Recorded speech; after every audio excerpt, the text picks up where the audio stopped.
नमस्कार दोस्तों, मेरा नाम है आशुतोष पांडे। आज मैं आपके लिए एक कुंडली चार्ट लेकर के आया हूँ जो आपको आपने जितने भी क्वेश्चंस हमें कमेंट बॉक्स में पूछे थे वो सारे क्वेश्चंस का जवाब मैं इसमें दूंगा। और मैं आपको एक और बात भी बताना चाहता हूँ कि जो भी आपने कमेंट्स बॉक्स में क्वेश्चंस किए हैं और आप करते रहिएगा, मैं आपको उसका विद वीडियो बना के आपके क्वेश्चंस का मैं जवाब दे दूंगा। और मैं इस चार्ट में और भी जैसे मेरे दर्शक थे जिन्होंने बोला था कि आप सब चार्ट बना के समझाइए कि सरकारी नौकरी कैसे देखा जाता है, प्रेम विवाह कैसे देखा जाता है, विदेश के योग कैसे देखे जाते हैं, आईटी में सफलता कैसे देखी जाती है, या हम मेरे जीवन में पैसा रहेगा कि नहीं रहेगा, तरक्की कैसे रहेगी, ये सारा मैं इस चार्ट में आपको बताऊंगा। ये एक जातक की कुंडली का चार्ट है जो नॉर्मल किसी भी पर्सन्स का जो भी आपके क्वेश्चंस होते हैं वही इनके भी क्वेश्चंस हैं। तो इसके बारे में मैं थोड़ा सा चार्ट का एनालिसिस करना चाहूंगा कि देखिए ये वृषभ लग्न की कुंडली है, ठीक है। यहाँ पर शनि जो ग्रह होता है वो एक्चुअल में सबसे ज्यादा कारक होता है क्योंकि वो एक केंद्र एक त्रिकोण का मालिक होता है। केंद्र वो भी दसम हाउस, त्रिकोण वो भी भाग्य हाउस। आप जानते हैं कि दसम हाउस से हमारी प्रोफेशंस के बारे में दिखाया जाता है। अगर हमारा प्रोफेशनल लाइफ नहीं अच्छा होगा तो जाहिर सी बात है हमारे घर में इनकम की प्रॉब्लम्स हो जाएंगी। अगर हमारा भाग्य नहीं साथ दे रहा है तो हमारा बहुत सारी चीजें नहीं मतलब लाइफ बहुत ज्यादा क्या क्रिटिकल हो जाएगी, बहुत ज्यादा टफ हो जाएगी, या बहुत ज्यादा परेशानियों के बाद हमको सफलता मिलेगी। तो यहाँ पर हम जो शनि की विशेषता है ना ये बहुत ही ज्यादा है। हालांकि शुक्र के जो दोनों लग्न है, एक वृषभ है एक तुला है, तुला साधवा, अगर ये दोनों ही लग्न में जो शनि होते हैं वो कारक होते हैं। फिर उसके बाद सेकंड नंबर पे जो कारक आते हैं वो बुध आते हैं। कैसे? वो एक सेकेंड हाउस के स्वामी और दूसरा त्रिकोण के स्वामी में ज्ञान के स्वामी हो जाते हैं। फिर थर्ड नंबर पे खुद लग्नेश आते हैं जो फर्स्ट हाउस के स्वामी और सिक्स हाउस के स्वामी। सिक्स हाउस रोग रिपो ऋण का होता है, जैसा कि मैंने पहले भी आपको बताया हुआ है कि रोग रिपो ऋण ये एट्थ हाउस, ट्वेल्थ हाउस ये थोड़े से गड़बड़ हाउस होते हैं। यहाँ पे भी कोई भी प्लैनेट जाता है थोड़ा सा वो वीक हो जाता है, इसके बारे में हम चर्चा करेंगे। लेकिन एक चीज मैं आपको इंपॉर्टेंट बताना चाहूंगा, लग्न कोई भी हो, कारक ग्रह उसमें कोई भी हो, लेकिन लग्नेश किसी भी लग्न का जो लग्नेश होता है वो सबसे इंपॉर्टेंट होता है। रीजन ये है कि उसी से सारी चीजें देखूंगा, वो वहीं सुख भोगेगा, वहीं परेशानियों में रहेगा, वहीं नौकरी करेगा, वहीं विवाह करेगा, वहीं बच्चे होंगे, उसकी सारी कंडीशंस उसी पे फुलफिल होती। इसलिए लग्नेश की स्थिति बहुत इंपॉर्टेंट है। आप भी अपनी कुंडली देखिएगा कि आपके में लग्नेश की स्थिति कैसी है। अगर लग्नेश की स्थिति बहुत मजबूत है आपकी कुंडली में तो एक बात तो पक्की कि आपकी लाइफ में जो भी प्रॉब्लम्स आती है बहुत माइंड स्थिर रहता है। हाँ ठीक है, करेंगे, ये प्लानिंग करनी, ऐसे करनी, वैसे करनी, करेंगे। लेकिन जिनकी कुंडली में लग्नेश की स्थिति बहुत कमजोर हो जाती है उनके अंदर एक बड़ी समस्या होती है कि वो अपने साथ वाले लोगों को या पेरेंट्स से या किसी से भी ऐसी बातें करते हैं कि मम्मी पापा मेरी लाइफ में बहुत परेशानी है, हमें हर कोई क्या नाम है ऑफिस में परेशान करता है, पीठ पीछे पॉलिटिक्स खेलते, इस टाइप की समस्या आती है। अगर लग्नेश कमजोर होते, लग्नेश मजबूत है तो जाहिर सी बात है कि आप हर चीज को आगे से आगे फाइट भी करेंगे और लग्नेश की स्थिति मजबूत होने से चीजों को बहुत जल्दी अटेन करेंगे। तो हम इनकी कुंडली का जो एनालिसिस करना चाहेंगे, वृषभ लग्न की कुंडली है, शनि कारक है, मैंने आपको कारक बता दिया। अच्छा, इनकी कुंडली के बारे में मैं आपको और थोड़ी बातें बताना चाहूंगा कि ये देवगण के हैं। गण तीन होते हैं, ये बहुत इंपॉर्टेंट। आप किसी भी कुंडली में देखिए उसका गण जरूर देखिए। गण देखने से उसके जो इंटरनल थिंकिंग्स है, इंटरनल थिंकिंग्स है तो वो आपको पता चलेगा। कैसे कैसे पता चलेगा? अगर आप देवगण के या मनुष्य गण के, राक्षस गण के, जानते हैं भाई राक्षसों का स्वभाव हमेशा थोड़ा सा लड़ना होता है, थोड़ा सा चीजें को छीनना होता है। देवगण का स्वभाव थोड़ा शांत होता है और मनुष्य गण का एकदम शांत होता है। क्यों? क्योंकि वो फ्लेक्सिबल होते हैं। भाई तुम दे दोगे, मेरा काम कर दोगे तो ठीक है, नहीं करोगे तो भी कोई समस्या नहीं, मैं अपना काम करूंगा। राक्षस वाला नहीं, करोगे कैसे नहीं। राक्षसों को तो भाई यही एटीट्यूड होता है, करोगे कैसे नहीं। देवगण का एटीट्यूड होता है कि जब तक तुम उनको छेड़ोगे नहीं तब तक वो कुछ हरकत करेंगे नहीं। देवगण तो ये तीन गण है, तो इससे ये पता चलता है कि ये देवगण के हैं। तो इनका स्वभाव में थोड़ी सामंजस्यता है और थोड़ी फाइट करने की आदत है कि मुझे अपनी चीज लेनी है।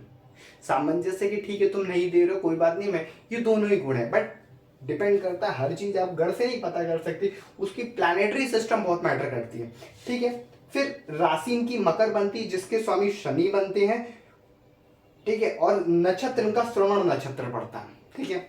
अच्छा, अब इनकी कुछ क्वेश्चंस हैं जो मैं थोड़ा सा आप लोगों को बताना चाहूँगा कि इनके कुछ क्वेश्चंस हैं कि भाई इनके क्वेश्चंस थे, मेन इनका क्वेश्चंस बीमारी से रिलेटेड था, क्योंकि इनको थोड़ी सी बहुत भयानक बीमारी हुई थी जिससे ये हालांकि बाहर आ गए। इनका एक थोड़ा सा डर ये भी है कि ऐसा तो नहीं मुझे भविष्य में फिर से वो बीमारी पकड़ेगी। सेकंड क्वेश्चंस जो नॉर्मल सबके होते हैं, प्रोफेशंस लाइफ, विवाह लाइफ, लव मैरिज के योग, विदेश के योग। ठीक है, तो मैं इनका स्टार्ट करता हूँ कि इनके चार्ट में क्या चीज अच्छी है और क्या चीज बुरी है। सबसे पहले मैं ये चीज बताना चाहूंगा, आप किसी का भी चार्ट देखिए, अपना चार्ट देखिए या किसी का भी चार्ट देखिए, तो सबसे पहला इंपॉर्टेंट फैक्टर ये होता है कि आप ये देखिए कि आपके जो चार्ट में कितने प्लैनेट ऐसे हैं जो आपको सपोर्ट कर रहे हैं। ये देखना बहुत इंपॉर्टेंट है। और सपोर्टिव प्लैनेट कहां से स्टार्ट करिए? लग्न से स्टार्ट करिए, लग्न से।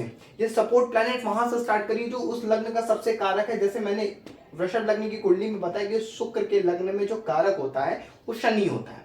अच्छा, वृषभ लग्न की थोड़ी सी मैं विशेषता बता देता हूँ। वृषभ को बैल से देखा गया है। अच्छा, शुक्र का लग्न है तो थोड़े ही खाने पीने के शौकीन, थोड़ी सी इंटरेस्टिंग जगहों के शौकीन, घूमने के शौकीन, क्योंकि शुक्र एक्चुअली में लग्जीरियस का कारक है। मैंने एक आप लोगों के लिए शुक्र पर एक बहुत अच्छे वीडियो बना के रखा हुआ हूँ, उसको जाके देखिएगा। उसमें ये चीज भी मैंने बताया हुआ है कि शुक्र कहाँ कहाँ बैठेगा तो आपको किस किस तरीके की टेंडेंसी देगा। अब चूंकि लग्न का ही स्वामी शुक्र है तो जाहिर सी बात है इनके जीवन में थोड़ा सा मौज मस्ती को लेकर के और थोड़ा सा लाइफ में मतलब मजे लेकर के थोड़ी सी चीजों में उत्सुक रहेंगे। अच्छा, फिर शनि इस लग्न का सबसे मुख्य कारक है, तो एक केंद्र का स्वामी, त्रिकोण का स्वामी आके लग्न में बैठा है, ये बहुत अच्छी स्थिति है। अगर आपका कारक ग्रह लग्न से संबंध बना रहा है तो इससे अच्छी स्थिति कोई नहीं होगी। शनि के बारे में मैं बताना चाहूंगा कि शनि एक ऐसा प्लैनेट है जो अपना इसका गोचर पीरियड 2.5 साल का है। अच्छा, 2.5 साल का होने की वजह से इसके अंदर क्वालिटी किस किस तरीके की आती है? ये मेच्योरिटी का कारक है, ये कर्म का कारक है, ये फॉर विजन का मतलब ये होता है कि जो लोग बहुत लंबी सोच लेते, जो रिसर्च की फील्ड में जाते, उनकी कुंडली में शनि का देखना बहुत इंपॉर्टेंट। जो जस्टिस की फील्ड में जाते उनके लिए शनि का देखना बहुत इंपॉर्टेंट है। तो इस टाइप की जो फील्ड्स हैं उनके लिए शनि का देखना बहुत इंपॉर्टेंट है। अगर आपकी कुंडली में शनि बहुत मजबूत हो रहा है तो जाहिर सी बात आप थोड़े से शांत धैर्य स्वभाव के होंगे, आराम से चीजें सोचेंगे, पूरी विधिवत प्लानिंग करेंगे, उसके बाद उसको एग्जीक्यूट करेंगे। जल्दबाजी नहीं मचाएंगे कि नहीं फटाफट करो और खत्म करो, ये नहीं। आप आराम आराम से करोगे और चीजों को समझ के करोगे। तो ये शनि लग्न में बैठकर ये सारी क्वालिटी इनको दे रहा है। ठीक, खुद लग्नेश, वृषभ लग्न की कुंडली में शुक्र लग्नेश होते हैं, चतुर्थ हाउस में आके बैठे हुए, यहां पर वो दिग्बल होते हैं। अब चूंकि लग्नेश को अगर इतना बढ़िया बल मिल जाए, दिग्बल का बल मिल जाए, तो ये जाहिर सी बात है कि फिर ऐसा इंसान बहुत, क्या नाम है, मतलब अंदर से बहुत पोटेंशियल है उसके अंदर। किस तरीके का पोटेंशियल? किसी भी काम को करने को लेकर के। शुक्र किस चीज का कारक है? भोग विलास, लग्जीरियस, वीर या अपोजिट सेक्स। आई मीन अगर आप मेल है तो फीमेल, फीमेल है तो मेल, ये सब चीजों का कारक है। ठीक है, शुक्र आपकी जितनी भी लाइफ में ब्यूटी है उस चीजों का कारक है। अब चूंकि यहाँ पे बैठकर वो 10th हाउस को देख रहा है तो जाहिर सी बात है कि आपके प्रोफेशनल लाइफ को बहुत अच्छी रखेगा, क्योंकि वो खुद ही सुख का कारक और 10th हाउस को देख रहा है। तो यहाँ पे जो भी परेशानियां आ रही होंगी वो अपनी दृष्टि से उन परेशानियों को कम कर रहा है। और हालांकि इस भाव का स्वामी खुद लग्न में बैठा है तो उसको किस चीज की परेशानी? ये हाउस वैसे ही मजबूत और लग्नेश के देखने से बहुत मजबूत। तो इनका पहला क्वेश्चन ये था कि मेरी प्रोफेशनल लाइफ कैसी होगी। पर्सनल लाइफ अलग है, प्रोफेशनल लाइफ कैसी होगी? तो इनकी प्रोफेशनल लाइफ बहुत अच्छी होगी। रीजन ये क्योंकि ये यहाँ का स्वामी यहाँ पे बैठा हुआ है केंद्र में और उसको लग्नेश खुद अपनी 7वीं दृष्टि से देख रहे हैं। तो लग्नेश के 7वीं दृष्टि से देख रहे। अब इनका ये क्वेश्चन था, उसी पे अगला क्वेश्चन ये था कि ठीक है मेरी प्रोफेशनल लाइफ अच्छी होगी, तो मैं, इन्होंने एमसीए किया रखा है तो इनका इच्छा भी है कि मैं सरकारी नौकरी की तैयारी करूं या आईटी फील्ड में जाऊं, मैं किस में ज्यादा पैसा कमा लूंगा। तो सबसे पहले मैं आईटी फील्ड को पकड़ता हूं। तो आईटी फील्ड में जाने के लिए 3rd हाउस का देखना बहुत जरूरी है। 3rd हाउस का देखना बहुत जरूरी आईटी फील्ड के लिए। यहां से इस 3rd हाउस से आपके आईटी फील्ड्स भी देखी जाती है, आपकी गेम्स भी देखी जाती है, आप किस तरीके के आउटडोर्स गेम्स पसंद करते हैं, आपके छोटे भाई बहनों को भी देखा जाता है।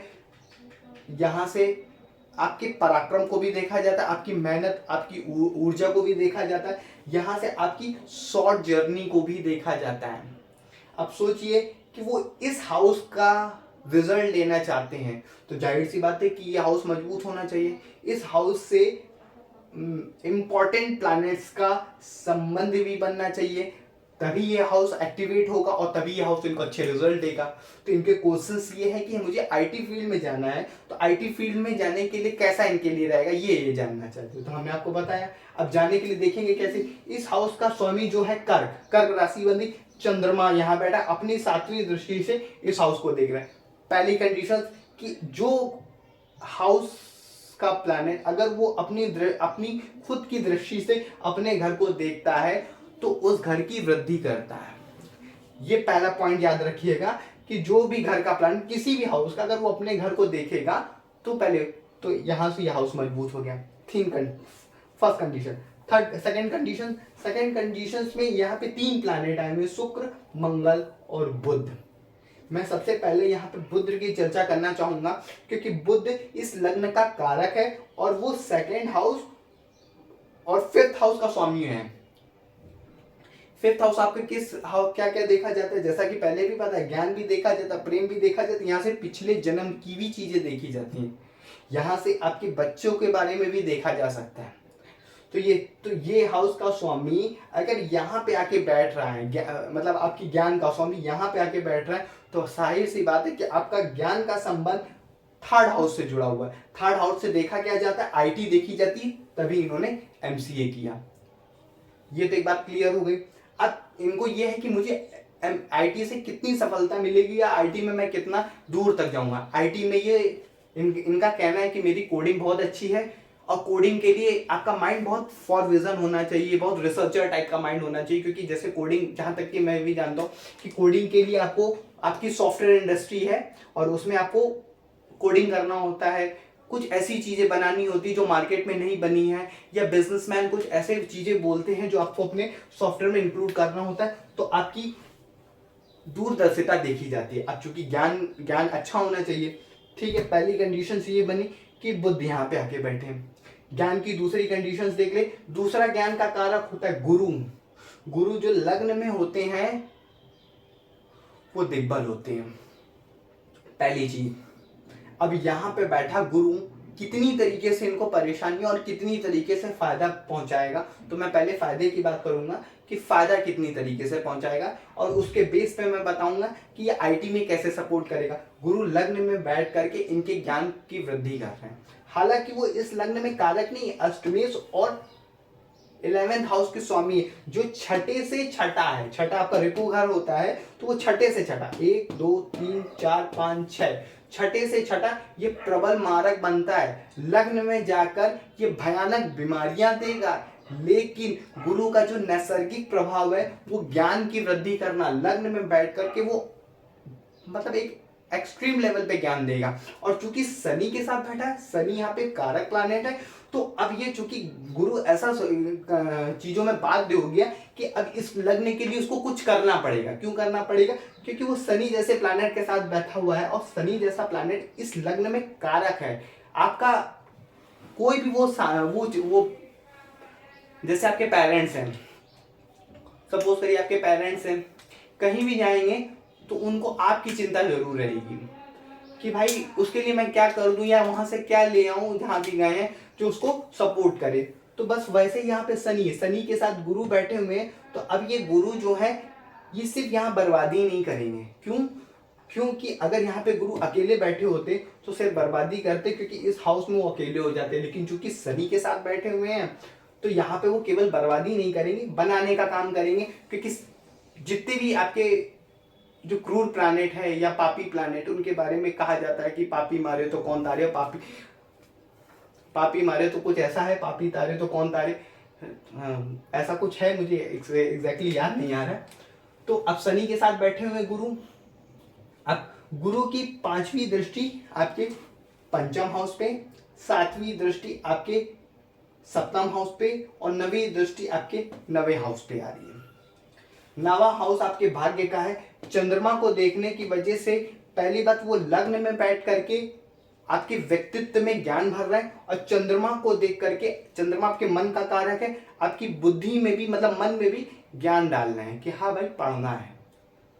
ठीक है, बहुत सारे ऐसे लोग आपने देखे होंगे मार्केट में, या बहुत सारे आपके दोस्त भी होंगे जो पढ़ने में बहुत तेज है लेकिन पढ़ने में मन नहीं लगता। ये भी बड़ी समस्या है। उसकी वजह जो बनता है वो चंद्रमा बनता है। अगर चंद्रमा की स्थिति कहीं से भी गड़बड़ हो गई तो इंसान बहुत ऐसा है कि बहुत पोटेंशियल लेके पैदा तो हो गया, लेकिन वो उसको काम करने में मन नहीं लग रहा, पढ़ने में मन नहीं लग रहा, तो ऐसी स्थिति में चंद्रमा का भी देखना बहुत इंपॉर्टेंट हो जाएगा। तो यहाँ से बैठकर चंद्रमा को देखा तो चंद्रमा बहुत शुभ हो गया और उसमें ज्ञान आ गया। बुद्ध भी यहाँ पे ज्ञान का कारक भी होता है और ज्ञान का स्वामी है, तो यहाँ पे बैठ के चंद्रमा को देखा, ये भी सपोर्ट में गया। अब देखिए कितनी स्थितियां बनी। ये हाउस से आईटी देखा जाता है और आईटी का स्वामी यहाँ बैठ के खुद आईटी के घर को देख रहा है, और ये इस भाव का स्वामी, ज्ञान का स्वामी बुद्ध यहाँ पे बैठ के दोनों ने आपस में दृष्टि संबंध बना लिया। ये दोनों ने आपस में दृष्टि संबंध बना लिया। इससे हुआ क्या कि ज्ञान का संबंध, ज्ञान कौन है यहाँ पे? बुद्ध है। तो बुद्ध का जो संबंध है यहाँ पे वो आपके चंद्रमा से, चंद्रमा कौन है? आईटी भाव का स्वामी, और आईटी भाव से दोनों से संबंध बुद्ध ने बना लिया। तो एक ही प्रबल योग बने कि आईटी में जाएंगे और आईटी में सफलता पाएंगे। पहली चीज। थर्ड चीज, सेकंड, थर्ड, अब आईटी में ये काम करने के लिए करने की पूछ रहे थे, तो अब यहाँ पे 10th हाउस का स्वामी हम देखेंगे। 10th हाउस का स्वामी लग्न में बैठा है और अपनी तीसरी दृष्टि से आईटी भाव को देख रहा है। शनि के पास 3 दृष्टियां होती है, 3, 7 और 10।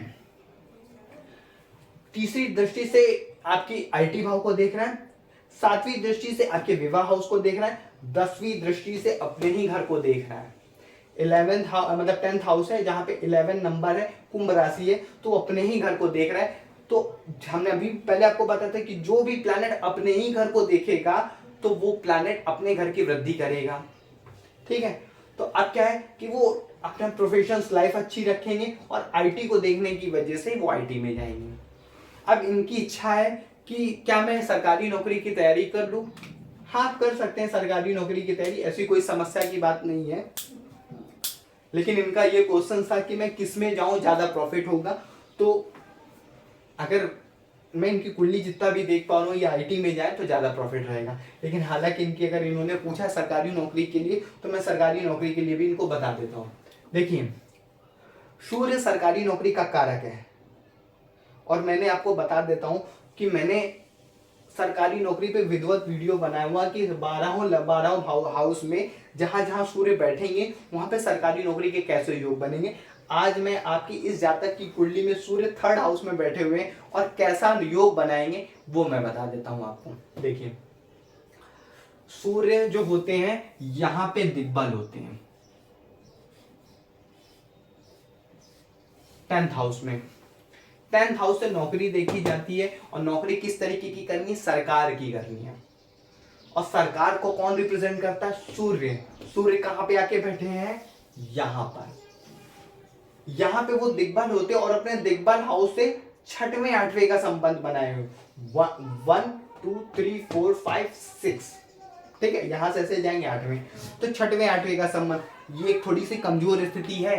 ये ध्यान रखिएगा कि सूर्य यहाँ पे दिग्बल होता है। अगर यहाँ से उनकी स्थिति कहीं अच्छी बन रही होती है तो जाहिर सी बात है कि वो सरकारी नौकरी में अच्छे योग बनाते हैं। सपोज करिए सूर्य यहाँ बैठ रहे हैं, तो यहाँ वो कारक होते हैं और अपने घर से 4th और 10th का मतलब 4थे 10वें का संबंध बनाते हैं, जिसकी वजह से सरकारी नौकरी के बहुत प्रबल होते हैं।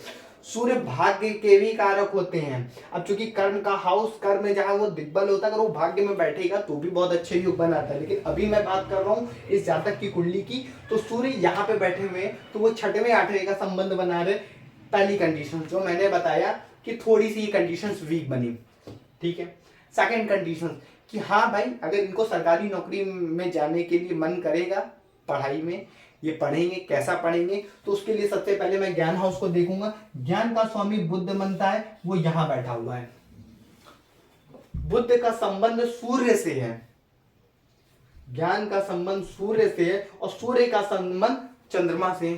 पहले ही मैंने बताया कि जिस जिस हाउस, जिस जिस प्लैनेट का संबंध चंद्रमा से बनेगा, ये समझ लीजिए चंद्रमा है मन का कारक, चंद्रमा है लिक्विड का कारक, चंद्रमा एक ऐसा प्लैनेट है जो हर 2.5 दिन में अपना राशि परिवर्तन कर देता है, तो जिसकी वजह से आपका मन उस डायरेक्शन में भागेगा, ये तय है। अब चूंकि सूर्य के सामने चंद्रमा आने से ये पूर्णिमा बना, और पूर्णिमा की वजह से इनका सरकारी नौकरी में योग बने। अब केवल पूर्णिमा की वजह से नहीं, क्योंकि ज्ञान का स्वामी आकर के इनके साथ बैठा, सूर्य के साथ, ठीक है। युति में मैं थोड़ा सा डिग्री वाइज भी मैं आपको बताना चाहूंगा कि सूर्य की डिग्री कितनी है और बुध की डिग्री कितनी। सूर्य की डिग्री यहाँ पे 27 डिग्री पे है, सूर्य बाल्य अवस्था में बैठे हुए हैं, और बुध की यहाँ पे डिग्री 18 डिग्री की है। ये सूर्य से बुध अस्त है। अस्त कैसे देखा जाता है? सूर्य से 12 डिग्री ऊपर और सूर्य से 12 डिग्री नीचे जो भी प्लैनेट होगा उसको सूर्य अस्त कर देगा, और जो भी प्लैनेट के 12 डिग्री से ऊपर और 12 डिग्री से नीचे आएगा और उसके अंदर की रेंज में आता है, तो उसके साथ उसकी म्यूचुअल देखी जाती है कि वो मतलब उसके साथ में वो कैसे रिजल्ट देगा। तो मैंने आपको जैसा कि बताया कि ज्ञान का स्वामी सूर्य के साथ बैठ करके, ज्ञान का स्वामी सूर्य के साथ बैठ करके बुद्धि को सरकारी नौकरी की तरफ ले गया, चंद्रमा को देख करके मन को सरकारी नौकरी की तरफ ले गया। क्योंकि प्रोफेशन हाउस का शनि बनता है, प्रोफेशन हाउस का स्वामी शनि बनता है, उसने अपनी तीसरी दृष्टि से सूर्य को भी देखा। तो ये कुछ फैक्टर है जो जिसकी वजह से इनकी इच्छा है सरकारी नौकरी में जाने के लिए। हाँ, अब ये पूछ रहे कि क्या सरकारी नौकरी में मुझे सफलता मिलेगी, तो उसके लिए मुझे इनकी महादशा देखनी पड़ेगी कि महादशा कौन सी चल रही है। इन पे जो महादशा चल रही है वो राहु की महादशा चल रही है और 2034 तक चलेगी। और राहु की महादशा में शनि का अंतर आया है, और वो कब तक चलेगा? 2021 जून से 2024 अप्रैल तक शनि की दशा, और शनि के बाद बुध की दशा। अगर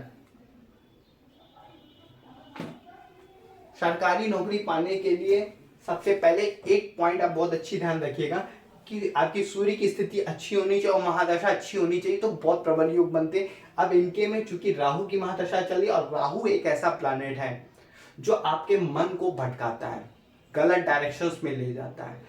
ये एक ऐसा प्लैनेट है कि अगर बच्चे की कुंडली में पढ़ाई के वक्त पे इसकी दशा चल जाए तो ऐसे बच्चे को पढ़ने में भी मन नहीं लगता है। अगर वो ज्ञान से संबंध बना ले तो बच्चा पढ़ने में तो बिल्कुल मन नहीं लगाता, या लग्न से संबंध बना ले। हालांकि इनके में ऐसा कुछ भी स्थिति नहीं है, लेकिन उसके बाद भी हम ये कहना चाहेंगे कि अगर ये अपने ज्ञान मन को संतुलित कर लेंगे तो हाँ जरूर ये सरकारी नौकरी पा जाएंगे। क्योंकि अभी 24 तक इनके ऊपर शनि की महादशा है, और फिर उसके बाद अंतरदशा है, फिर बुध की अंतरदशा आएगी, जो दोनों ही इस लग्न में कारक है, और बुध इसके साथ सूर्य के साथ बैठा हुआ है। तो एक प्रबल योग बनते हैं कि सरकारी नौकरी में चले जाएंगे। मैंने आपको 2 चीज बता दी, एक IT फील्ड में और एक सरकारी नौकरी। इनका सबसे महत्वपूर्ण क्वेश्चन था कि इनकी किडनी की समस्या हुई थी, जो दोनों किडनी इनकी मतलब लेफ्ट और राइट की दोनों खराब हो गई, तो चेंज हुई है। तो ये इनका पूछना है कि क्या ये समस्या मुझे भविष्य में दिक्कत कर सकती है, क्या ये समस्या इनको भविष्य में दिक्कत कर सकती है। अच्छा, पहले तो उससे हम बात करेंगे किडनी कहाँ पे, पेट में। तो पहले पेट से रिलेटेड चर्चा करें और इनको किडनी से रिलेटेड कैसे समस्या है उसके बारे में देखते हैं। देखिए कैसे, 2 हाउसेस को देखना होगा, ये पेट का हाउस है और ये बीमारी का हाउस है, ये दोनों हाउसेस को देखना होगा। तीसरी कंडीशन, दशा को देखना होगा। दशा बहुत इंपॉर्टेंट होती है, उससे ये पता चलता है कि हाँ आपका समय कैसा चल रहा है, आपको कितना सपोर्ट चीजों का मिलेगा, ठीक है। अब पेट हाउस का स्वामी बुध बना, और पेट हाउस का जो कारक होता है वो गुरु होता है। गुरु लग्न में बैठा हुआ है। मैंने जैसा कि पहले भी आपको बताया हुआ है कि यहाँ पे वो दिग्बल है, लेकिन इस लग्न में वो अष्टम का स्वामी आकर के लग्न में बैठा हुआ है, तो गारंटी इट कि वो नाना प्रकार की समस्याओं को वो देगा। समस्या किस तरीके की? बीमारी की, शत्रुओं की, यहाँ से हिडन शत्रु देखे जाते हैं, वो शत्रु जो आपके पीठ पीछे वार करेंगे लेकिन वो आपको सामने नहीं दिखाई देंगे। यहाँ से वो शत्रु देखे जाते हैं जो आपको सामने से दिखाई देते हैं कि भाई ये मेरा शत्रु है, ये जो मुझे क्या है मेरा गलत चाहता है, लेकिन यहाँ से भी शत्रु देखे जाते हैं जो पीठ पीछे। अब वहां का स्वामी आकर यहाँ बैठा हुआ है तो परेशानी तो करेगा ही करेगा, शत्रु में परेशानी करेगा, बीमारियों में परेशानी करेगा। ठीक, अब सेकेंड कंडीशन, इस हाउस में कौन बैठा है? राहु और केतु। केतु बैठा हुआ है और राहु की 7वीं दृष्टि इस हाउस पे और 5वीं दृष्टि इस हाउस पे, राहु की महादशा चल रही है। तो राहु की महादशा चलने की वजह से, राहु की महादशा चलने की वजह से ये थोड़ा सा एक कारण बना कि इनको कोई एक ऐसी भयानक बीमारी पकड़ेगी, क्योंकि केतु यहां बैठे हुए और इस हाउस का स्वामी यहां बैठा हुआ है। थर्ड कंडीशन कि पेट हाउस का जो स्वामी बना वो बुध, अब बुध गया हुआ है सूर्य के साथ, और मंगल और सूर्य में शत्रुता है। ये दोनों ही एक दूसरे को ना सम मानते हैं ना मित्र मानते, ये दोनों ही एक दूसरे को शत्रु मानते हैं। मंगल का लग्न में बुध अकारक होंगे और बुध के लग्न में मंगल अकारक होंगे, दोनों साथ में बैठे हुए। तो और चूंकि बुध एक शुभ ग्रह है तो ऐसी कंडीशंस में बुध यहाँ पे मंगल से पिट गया है। सूर्य के साथ अस्त होने में क्या प्रॉब्लम है कि जब भी कोई प्लैनेट अस्त होता है तो वो अपनी एनर्जी को बहुत हद तक वो खो देता है, बहुत हद तक वो अपनी एनर्जी को खो देता है। तो सूर्य और मंगल से बुध पिटा, गुरु इस लग्न में अकारक है और गुरु की 5वीं दृष्टि इस पे पड़ तो रही है लेकिन ये दृष्टि बहुत शुभ नहीं है। रीजन ये है कि इस लग्न में वो अकारक है। राहु की 5वीं दृष्टि यहां पड़ रही है और 7वीं दृष्टि यहां पड़ रही है, और चूंकि इनकी महादशा चली इसलिए ये कंडीशंस बनी। इनका ये पूछना है क्या भविष्य में मुझे फिर से ऐसा होगा? नहीं, भविष्य में ऐसा तो नहीं होना चाहिए। रीजन ये है क्योंकि इस हाउस का जो स्वामी है, मतलब जो बीमारी का हाउस, वो अपने से दिग्बल में बैठा हुआ है। तो दिग्बल में बैठने की वजह से एक चीज है कि ये अपनी बीमारी पे विजय प्राप्त कर सके, क्योंकि इस हाउस का स्वामी मजबूत है और चूंकि वो लग्नेश भी है और लग्न में शनि भी बैठा हुआ, तो लग्न और लग्नेश दोनों के पास बल है और छठे हाउस के पास भी बल है, जिसकी वजह से इस बीमारी से ये बाहर आ गए और आगे भविष्य में इनको बीमारी ऐसी नहीं होगी। थर्ड कंडीशन इनका क्वेश्चन ये था कि क्या मैं विदेश जा सकता हूं, क्या मेरे विदेश जाने के योग हैं? विदेश यहां से देखा जाता है,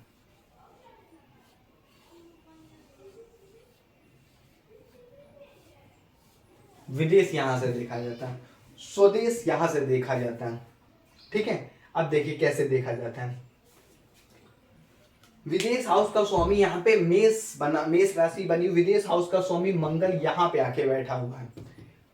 कर्क राशि में चूंकि मंगल नीच का होता है लेकिन चंद्रमा की दृष्टि से मंगल का जो नीचत्व भंग हो चुका है, लेकिन अब चूंकि किसी भी हाउस का स्वामी अगर नीच का हो गया तो उस हाउस के रिजल्ट को वो बहुत ही वीक कर देता है। कैसा कर देता है? वीक कर देता है। इस पॉइंट को आप ध्यान रखिएगा, किसी भी हाउस का स्वामी अगर कमजोर हो जाए या नीच का हो जाए तो उस हाउसेस को वो वीक कर देता है, कमजोर कर देता है।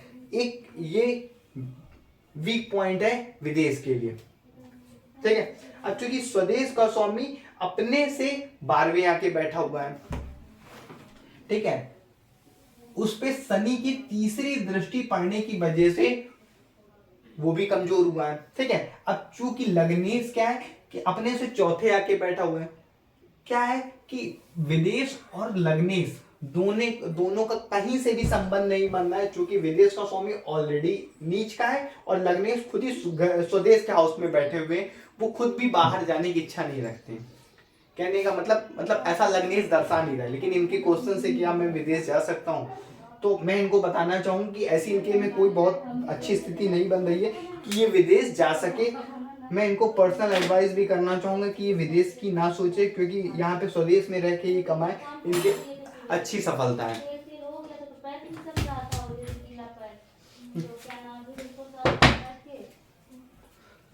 फिर अब चूंकि गुरु और शुक्र, फिर अब इनकी बात कर लेते हैं कि कुछ इनके में बहुत अच्छे योग बन रहे हैं। गुरु और शुक्र एक दूसरे से चौथे और 10वें का संबंध है, जिसकी वजह से इनको बहुत अच्छे सुख प्राप्त होंगे। ठीक है, अब कुछ इनके और भी क्वेश्चंस थे जो मैंने आपको सारे बता दिए। कुछ मैं अलग से आपके इनके क्वेश्चंस की चर्चा कर देता हूँ। केतु का अष्टम हाउस में बैठने का क्या फल होता है? केतु अष्टम हाउस में बैठते हैं तो पाइल से रिलेटेड बीमारियां देते हैं। ठीक है, और कुछ ऐसी बीमारियां भी देते हैं जो आपको अभी किडनी से रिलेटेड है। ये सब केतु के ही काम में आते हैं कि कुछ ऐसी भयानक बीमारियां राहु और केतु में आते हैं। ठीक है, केतु अगर अष्टम और सेकंड हाउस में बैठते हैं तो अचानक धन प्राप्ति भी देते हैं। ठीक है, अच्छा, फिर अब मैंने पूरी इस कुंडली का एनालिसिस कर दिया है, और आपके जो भी क्वेश्चंस हो इस कुंडली से रिलेटेड आप मुझे कमेंट्स बॉक्स में करिएगा, मैं उसके आपको जवाब दूंगा। नमस्कार, और आप मुझे कमेंट करिएगा। मैं अगला जो भी आपका वीडियो बनाऊंगा उस वीडियो में मैं आपके लिए जो आपने कमेंट्स किए हुए उन कमेंट्स का जवाब दूंगा।